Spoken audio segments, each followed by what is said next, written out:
बच्चों last time पर हम लोगों ने डिस्कस किया था principles of inheritance and variation chapter को, और इसी के अंतर्गत जो मेंडल्स लॉ थे और उसी के अंतर्गत आने वाले जो भी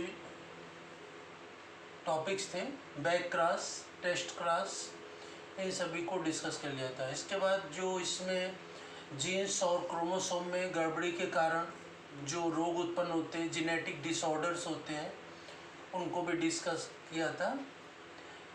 जीन में जो गड़बड़ियाँ होती हैं उनके कारण जो रोग उत्पन्न होते हैं उन्हें हम मेंडेलियन डिसऑर्डर कहते हैं, और क्रोमोसोम की गड़बड़ी के कारण जो रोग उत्पन्न होते हैं उन्हें हम क्रोमोसोमल डिसऑर्डर कहते हैं। इसमें हम लोगों ने आगे डिस्कस किया था जो क्रोमोसोमल डिसऑर्डर होते हैं वो उनको डिफरेंट टाइप्स के सिंड्रोम्स थे। ये सिंड्रोम जिन वैज्ञानिकों ने डिस्कवर किए, जिन्होंने खोजे, उन्हीं के नाम से ये सिंड्रोम के नाम दिए गए। और जो जेनेटिक जीन्स की गड़बड़ी के कारण थे उनमें अलग अलग रोग थे, कलर ब्लाइंडनेस, हीमोफीलिया, इन सबको भी डिस्कस।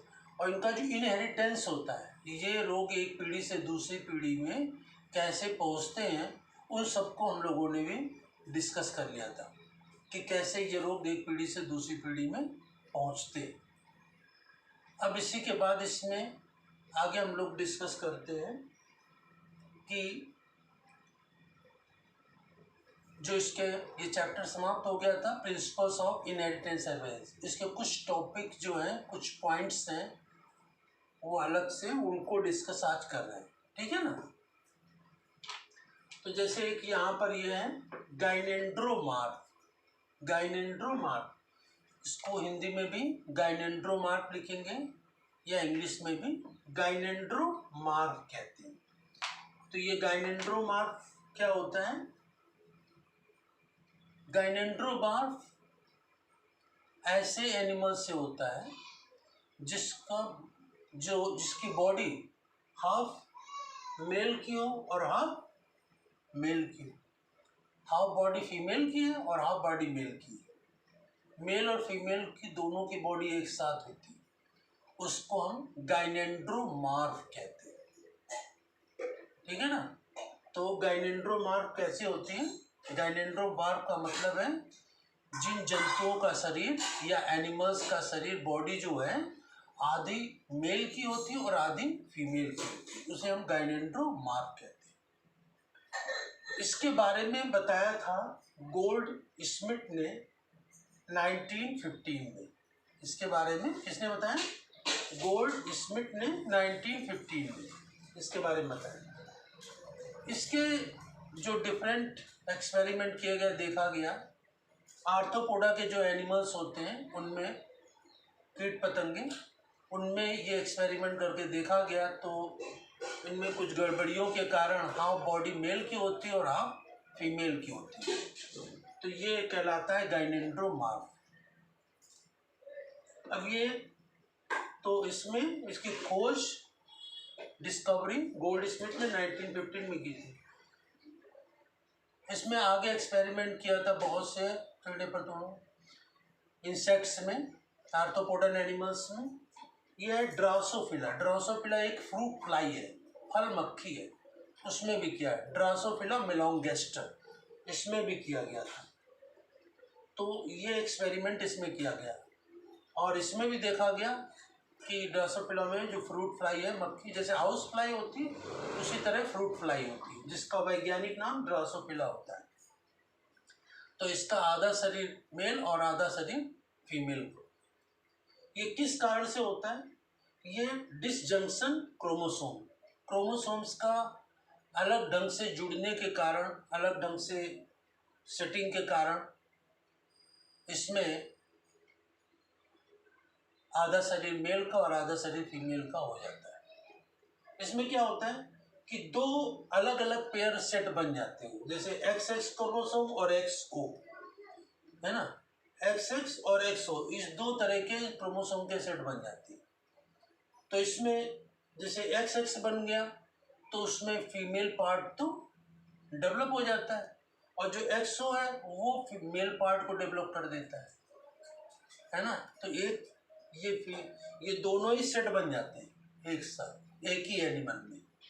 तो ये पार्ट जो होगा वो मेल को डेवलपमेंट कर देगा और एक्सो फीमेल को। ये फीमेल एक्स मेल फीमेल और एक्सो मेल। तो मेल और फीमेल दोनों बॉडी के ऑर्गन डेवलप हो जाते हैं। तो इसमें हाफ ऑफ बॉडी में ये मेल और फीमेल दोनों दिखाई पड़ता है। तो ये होता है गाइनेंड्रोमार्फ। और इसी के बाद गाइनेंड्रोमार्फ के बाद दूसरा है फ्री मार्टिन।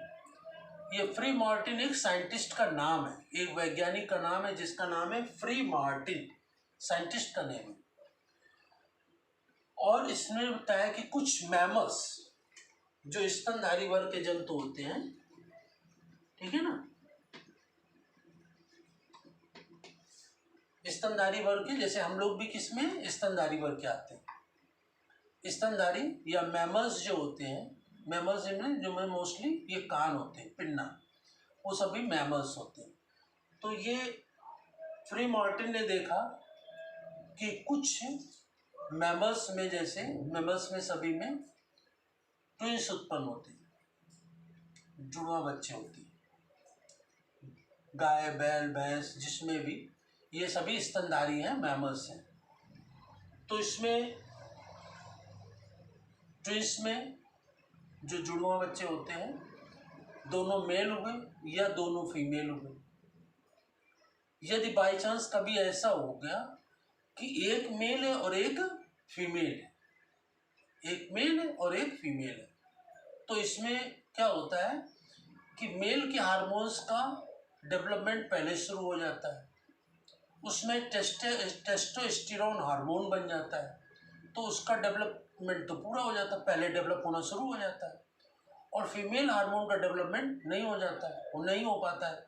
तो फीमेल का बॉडी कंप्लीटली सही ढंग से डेवलप नहीं हो पाता और मेल का डेवलप हो जाता है। तो इसी रोग को, इसी लक्षण को सबसे पहले फ्री मार्टिन ने देखा था, तो इसको हम फ्री मार्टिन भी कहते हैं, इस रोग को फ्री मार्टिन कहते हैं। तो ये सेक्स डिफरेंशिएशन के फलस्वरूप हो जाता है। तो ठीक है ना, मैमल्स में ये देखा गया, सबसे पहले देखा किसने, फ्री मार्टिन ने, तो उन्हीं के नाम से इसको फ्री मार्टिन कहते हैं। तो ये फ्री मार्टिन किसमें होता है, मैमल्स में, जिसमें कि मैमल्स में जुड़वा बच्चे होते हैं, दोनों मेल है तो कोई बात नहीं, दोनों फीमेल है तो भी कोई बात नहीं, लेकिन एक मेल है और एक फीमेल है तो क्या होता है कि मेल का जो हार्मोन टेस्टोस्टेरोन है वो डेवलप हो जाता है, तो उसकी बॉडी कंप्लीटली सही ढंग से डेवलप हो जाती है। और जब मेल का डेवलपमेंट शुरू हो जाता है तो फीमेल का नहीं हो पाता, वो डेवलप पूरी तरह नहीं हो पाता, वो बेकार हो जाता है, उसके बॉडी के ऑर्गन सही ढंग से डेवलप नहीं हो पाते।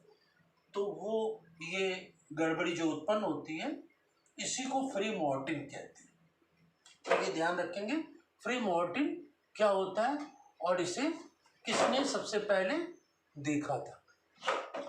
अब इसी के बाद देखेंगे यहाँ पर ये chromosomal theory of inheritance. Chromosomal theory inheritance किसने दी, पेपर में बहुत आता है, क्रोमोसोमल थ्योरी ऑफ इनहेरिटेंस, आनुवांशिकता का गुणसूत्रीय सिद्धांत, इसको हिंदी में कहेंगे आनुवांशिकता का गुणसूत्रीय सिद्धांत किसने दिया। तो आनुवांशिकता का गुणसूत्रीय सिद्धांत किसने दिया, W.S. सटन और बोवेरी ने। W.S. सटन और बोवेरी ने गुणसूत्रों का वंशागत सिद्धांत दिया, कब, 1902 में। तो क्रोमोसोमल थ्योरी किसने दी, सटन एंड बोवेरी ने, ये आपको याद रखना है, ठीक है। और ये क्रोमोसोमल थ्योरी क्या होती है, तो इन्होंने बताया कि क्रोमोसोम जो होते हैं, गुणसूत्र, इसको क्रोमोसोम को क्या कहते हैं, गुणसूत्र, जो गुणसूत्र होते हैं, क्रोमोसोम्स होते हैं, ये लक्षणों को एक पीढ़ी से दूसरी पीढ़ी में पहुंचाने का कार्य करते हैं। तो ये सबसे पहले 1902 में सटन एंड बोवेरी ने बताया था गुणसूत्री सिद्धांत या क्रोमोसोमल थ्योरी के अंतर्गत कि गुणसूत्र या क्रोमोसोम आनुवांशिक लक्षणों को एक पीढ़ी से दूसरी पीढ़ी में पहुंचाने का कार्य करते हैं। ठीक है ना, तो ये है क्रोमोसोमल थ्योरी। इसके बाद क्या होता है, ये जॉनसन ने 1909 में बताया, जॉनसन ने 1909 में ये, अब इसके पहले मेंडल का बता दें कि मेंडल ने बताया था कि आनुवांशिक लक्षण एक पीढ़ी से दूसरी पीढ़ी में जाते हैं, लेकिन उस समय जीन्स के बारे में कुछ पता नहीं था, तो मेंडल ने उसको फैक्टर नाम दिया था। फैक्टर इंग्लिश में कहते हैं, हिंदी में कहते हैं कारक। तो मेंडल ने बताया था कि कारक होते हैं, फैक्टर होते हैं, जो लक्षणों को, कैरेक्टर्स को एक जनरेशन से, एक पीढ़ी से दूसरी पीढ़ी में ले जाते हैं। तो ये फैक्टर या कारक होते हैं। ये किसने बताया? मेंडल ने, क्योंकि उस समय जीन के बारे में कुछ पता नहीं था जब मेंडल ने नियम दिया था। बाद में ये जॉनसन ने 1909 में फैक्टर, ये जिसे कि मेंडल ने दिया था कि फैक्टर कारक, फैक्टर जो होते हैं या कारक जो होते हैं वो लक्षणों को एक पीढ़ी से दूसरी पीढ़ी में पहुंचाते हैं। लेकिन बाद में जॉनसन ने उसी फैक्टर को नाम क्या दिया? जीन। मतलब ये जो जीन जो होते हैं वो लक्षणों को एक पीढ़ी से दूसरी पीढ़ी में पहुंचाने का कार्य करते हैं। ठीक है ना, तो जीन लक्षणों को एक पीढ़ी से दूसरी पीढ़ी में पहुंचाते हैं। तो ये पॉइंट याद रखना है। जीन शब्द किसने दिया? जॉनसन ने, है ना। ओके, जीन कब किसके नाम पर दिया? फैक्टर। फैक्टर नाम दिया क्या? किसने? मेंडल ने। और फैक्टर है क्या? जीन्स क्या है? ये लक्षणों को एक पीढ़ी से दूसरी पीढ़ी में ले जाने वाली इकाई है, यूनिट है। इसी के बाद ये लिंकेज या रिकॉम्बिनेशन। तो लिंकेज या रिकॉम्बिनेशन, जो गुणसूत्र होते हैं उनमें बहुत से जीन्स लगे होते हैं, जुड़े होते हैं, जो लक्षणों को एक पीढ़ी से दूसरी पीढ़ी में पहुंचाते हैं। और रिकॉम्बिनेशन सेल डिवीजन के समय, रिडक्शन डिवीजन के समय, क्रॉसिंग ओवर के समय जो रिडक्शन डिवीजन होता है, अर्धसूत्री कोश का विभाजन होता है, उसमें गुणसूत्रों के नए नए कॉम्बिनेशन बनते हैं, जिसे कि हम रिकॉम्बिनेशन कहते हैं। तो यहाँ पर जो लिंकेज है, लिंकेज शब्द का उपयोग किसने किया था? सटन एंड बोवेरी ने 1903 में। लिंकेज, लिंकेज को हिंदी में कहते हैं संलग्नता। लिंकेज को हिंदी में क्या कहते हैं? संलग्नता। जैसे पेपर में पूछा जाता है संलग्न लक्षणों के नाम बताइए, लिंकेज कैरेक्टर बताइए। तो जो रोग एक पीढ़ी से दूसरी पीढ़ी में पहुंचते हैं वो लिंग संलग्न रोग कहलाते हैं या लिंकेज डिसीज कहलाती है। ठीक है ना, तो लिंग संलग्न रोग या लिंकेज डिसीज, इसके बारे में, लिंकेज के बारे में पूछा जाता है। तो जो हम लोगों ने हीमोफीलिया, कलर ब्लाइंडनेस, इसके बारे में पढ़ा है, इसी के बारे में आप इसमें बताएंगे। Linkage, Sutton and Boveri. अब इसी के बाद इसमें पनेट स्क्वायर। स्क्वायर माने ये जो आयताकार होता है इसे स्क्वायर कहते हैं। पनेट, PUNNET, पनेट ये साइंटिस्ट का नाम है। पनेट क्या है? साइंटिस्ट का नाम है जिसने ये दिया है। तो पनेट ने इसमें क्या बताया? ये जो स्क्वायर, जैसे मेंडल का नियम जो पढ़ते हैं उसमें डाइहाइब्रिड क्रॉस, द्विसंकर संकरण या डाइहाइब्रिड क्रॉस में हम लोगों ने एक चेकर बोर्ड बनाया था इसका आकार, जिसमें 16 खाने थे। तो मेंडल ने तो अपना नियम दे दिया था, लेकिन उन्होंने ये जो स्क्वायर बोर्ड बनाते हैं, स्क्वायर इस तरह से 16 खाने होते हैं, किसमें? डाइहाइब्रिड क्रॉस में, द्विसंकर संकरण में। तो वो उस तरीके से नहीं समझाया था मेंडल ने। तो वो जो चेकर बोर्ड के द्वारा समझाने की प्रक्रिया है वो पनेट ने दी थी। ठीक है ना, तो जो चेकर बोर्ड उसको कहते हैं, तो चेकर बोर्ड किसने दिया? ये पनेट ने दिया।